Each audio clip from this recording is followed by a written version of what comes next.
Des comptes, à en croire le secrétaire d'État américain. Et pour en parler, nous sommes avec Riyad Sidaoui, directeur du Centre arabe de recherche et d'analyse politique et sociale. Bonjour Riyad Sidaoui, merci d'être avec nous sur RT France.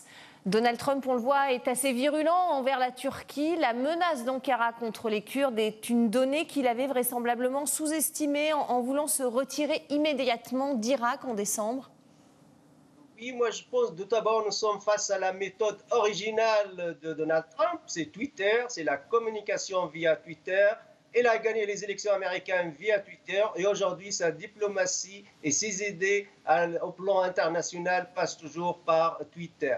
Les relations sont très complexes entre la Turquie et les États-Unis d'Amérique. D'un côté, la Turquie est un pilier de l'OTAN, ça veut dire de la stratégie américaine militaire dans la région depuis la Deuxième Guerre mondiale, donc sont des alliés historiques, mais au plan au Moyen-Orient et surtout en Syrie, il y a des divergences.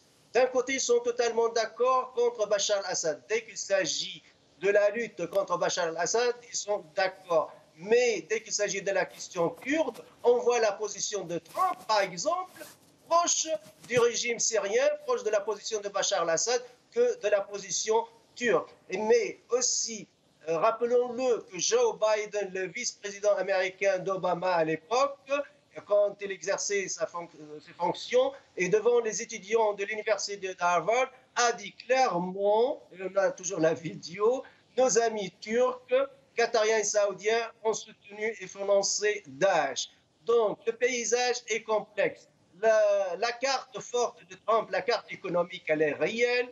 Nous savons bien que la lire turque a connu des crises énormes ces derniers temps. Nous savons bien que l'économie américaine est la plus puissante dans le monde, avec plus que 19 milliards de dollars de PIB pour l'année 2017. Donc, il y a cette capacité de manipuler la devise turque et vraiment de déclencher une guerre totale contre l'économie turque si Donald Trump le désire.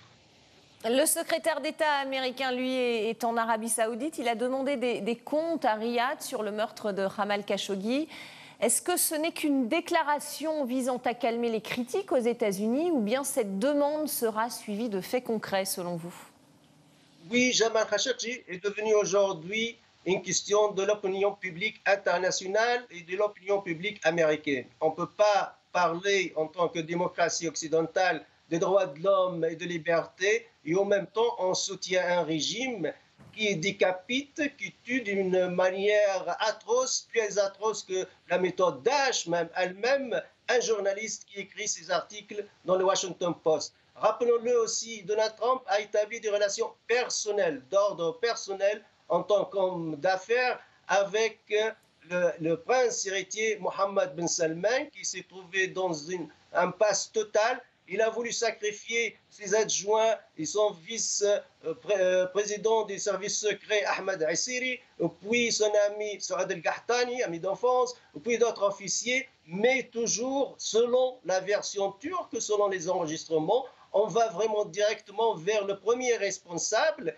qui est le prince héritier lui-même. Donc c'est Mohammed Ben Salman qui est responsable de l'assassinat inhumain et atroce du journaliste Jamal Khashoggi. Aujourd'hui, Trump, il veut satisfaire les deux camps, si vous voulez. D'un côté, il a dit on doit continuer à vendre des armes. Et il a dit clairement aux Saoudiens I call out the King Salman. J'ai téléphoné au roi Salman juste avant, quelques semaines avant l'assassinat de Khashoggi, et je lui ai dit écoute Salman, si tu ne payes pas notre protection, tu vas quitter le pouvoir, tu vas rouler dans 2 semaines. 2 semaines, and you collapse your power. Il a dit ça clairement. Donc, c'est une relation d'un côté qui profite aux États-Unis d'Amérique, puisqu'il y a eu des accords de vente d'armes qui ont dépassé la première fois plus que 400 milliards de dollars, puis plus que 300 milliards de dollars. Mais en même temps, il y a le problème des droits de l'homme, parce que le régime saoudien avec Mohammed Ben Salman devient un État voyou qui ne respecte pas les droits de l'homme en assassinant un journaliste assez célèbre, connu par les grandes chaînes de télévision mondiales, et un écrivain au Washington Post. À travers sa tournée au Moyen-Orient, à travers sa tournée au Moyen-Orient de son secrétaire d'État, Donald Trump veut se démarquer en tout cas de la politique de sa précédente administration. Au Caire, Mike Pompeo a parlé d'un nouveau départ avec ses alliés arabes en référence au discours de Barack Obama en 2009. C'est quoi précisément ce nouveau départ ?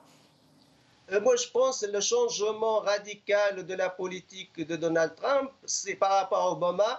Obama a encouragé et soutenu avec Hillary Clinton les islamistes, notamment les frères musulmans. Les frères musulmans, ils ont le droit d'exercer le pouvoir et gagner les élections, ce qu'il a dit Obama pendant la révolution égyptienne et même juste avant la chute de Moubarak, alors que la relation entre l'Égypte et Obama, par exemple, entre le général Sisi et Obama, ont été dans une crise totale. Il vient Trump. Trump, il est anti-islamiste. On le voit bien qu'il n'aime pas les frères musulmans. Donc, il est en train de réparer, si vous voulez, ce que Obama a fait. Pour lui, il est d'accord de ne pas donner trop de pouvoir aux frères musulmans, peut-être, pourquoi pas lutter aussi contre les frères musulmans. Là, le problème de Qatar se pose, parce que le Qatar, comme l'Arabie Saoudite, sont des alliés historiques des États-Unis d'Amérique. La plus grande base militaire Al-Udeid, c'est au Qatar, la plus grande base militaire américaine. Mais le Qatar a financé le projet Obama en faveur des frères musulmans. Aujourd'hui, on trouve Donald Trump plus proche de l'Arabie Saoudite, plus proche surtout des Émirats Arabes Unis contre les frères musulmans. Et là, on comprend aussi une divergence des points de vue entre Donald Trump et le Qatar qui a financé le projet américain avec Obama, aujourd'hui se trouve isolé par rapport à ses voisins, l'Arabie Saoudite, le Bahreïn et les Émirats Arabes Unis. Merci beaucoup, merci Riyad Sidaoui. Merci, on n'a plus le temps. Merci beaucoup pour toutes ces précisions. C'est la fin de...